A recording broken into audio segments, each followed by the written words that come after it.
Technical View, Ponselin 23 September 2020 per jam 11:05 waktu Indonesia bagian Barat. High 1.2746 dan low 1.2715, sementara running price kini bertahan di 1.2720. Satu hal yang cukup menarik ya, karena pagi ini sebetulnya saya mengharapkan adanya pola retest terlebih dulu di area resisten, tapi ternyata tidak terwujud. Malah kebetulan ternyata penurunannya langsung tercipta begitu saja. Nah, lalu kemudian dari posisi candlestick yang berada kurang lebih menempel di bibir MA 200 1.2726, saya rasa kita akan tinggal menantikan hari ini apakah dia akan tembus di bawah area tersebut apa tidak. Artinya lagi-lagi saya ingatkan, begitu MA 200 di daily chart ditembus, maka kemungkinan potensi bearish akan mendominasi di kemudian hari. Dan juga ada beberapa faktor yang juga sempat saya sampaikan kurang lebih di forex tadi pagi, dengan beberapa poin yang akan membebani kinerja dari mata uang Ponselin. Salah satunya adalah kekhawatiran tentang infeksi corona yang terus meningkat dan kemungkinan akan mengarah kepada lockdown, second lockdown di negara itu tersebut. Lalu kemudian yang kedua adalah prospek suku bunga negatif yang disampaikan oleh BOE, meskipun Bailey kemarin sempat mengatakan belum akan terjadi, tapi kurang lebih memang sudah dalam pertimbangan.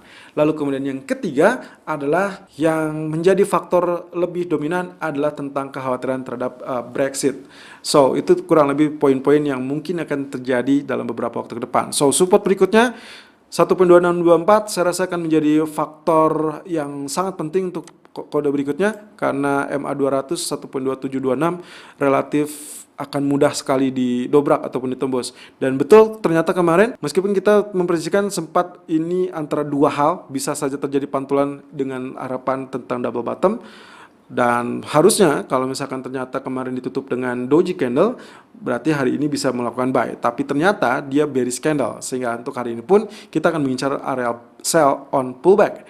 Meskipun arealnya yang paling maksimal ideal seharusnya 1.2768 ataupun 1.2780. But it's okay, karena dia sudah mengalami penurunan di 1.2720, kita akan lihat dari grafik H4-nya sendiri. Apakah H4-nya cenderung memberikan kesempatan untuk melakukan sell up on rally ataupun langsung mengalami penurunan.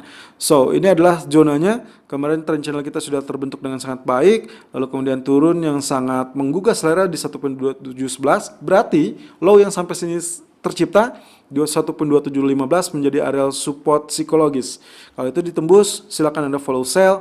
Tapi kalau misalkan ingin mencoba mencari area ideal, harusnya dia akan terjadi pullback kurang lebih sampai area arsil ini, ya 1.2779 atau kurang lebih area 1.2760.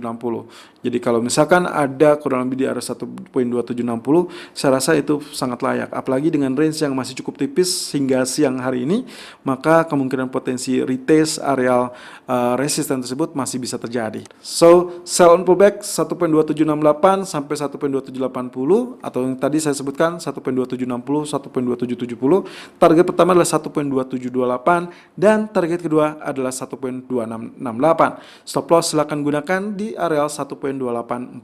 Selalu gunakan stop loss dan risk management sesuai dengan equity dan strategi trading Anda. Irfan untuk Agrodana.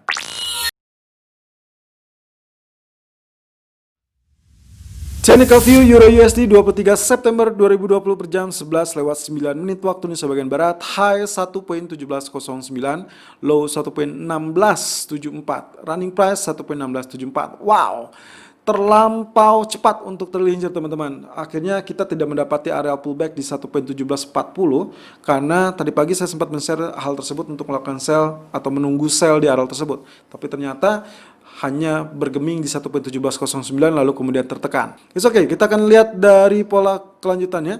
Sampai saat ini range-nya sudah terbentuk sekitar, ini adalah 34 poin ya, atau 35 poin. Jadi masih ada harapan kalaupun dia terpantul sebagai zona resisten. Nah, kenapa saya menyebutkan 1.1740? Alasannya adalah areal tersebut sebelumnya menjadi area support, yang mana tadi malam sudah tergelincir dan ditembus.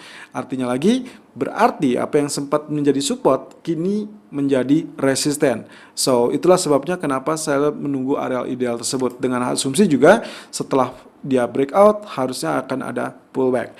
Nah, otomatis di grafik keempatnya saya akan mencari area-area pullbacknya. Nah, ternyata dengan tergambar seperti demikian, ini yang tidak kita sadari, ternyata dalam beberapa hari terakhir kalau kita tarik seperti ini membentuk zona yang kita sebut dengan descending triangle. Bahkan sudah mengalami tembusan, sempat dia retest, dan berarti kali ini kalau seperti ini, target utamanya adalah setinggi dari zona tersebut. Jadi kurang lebih perkiraan saya, seharusnya kita akan melihat dalam beberapa waktu mendatang adalah area 1.1555.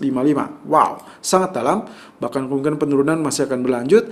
Berarti kalaupun nantinya dia pullback kurang lebih 1.1710, saya rasa itu masih bisa menjadi area yang cukup menarik untuk melakukan sell. So, update strateginya, strategi utama kita sell on pullback di area 1.1740 ataupun 1.1755 dengan target pertama adalah 1.1695 dan target kedua 1.1645. Stop loss kurang lebih berada di area 1.1820. Tapi strategi kedua, kalau misalkan ternyata dia pullback tidak cukup tinggi, maka pullback yang paling mendekati adalah di area 1.2710 ataupun 1.2715. Di area tersebut Anda bisa melakukan sell juga dengan target kurang lebih relatif sama di 1.1685 ataupun 1.1645. Stop loss tentunya sedikit relatif lebih ketat, kurang lebih berada di kisaran 1.1765 ataupun 1.1775. Selalu gunakan stop loss dan risk management sesuai dengan equity dan strategi trading Anda. Irfan untuk Akhir Dana.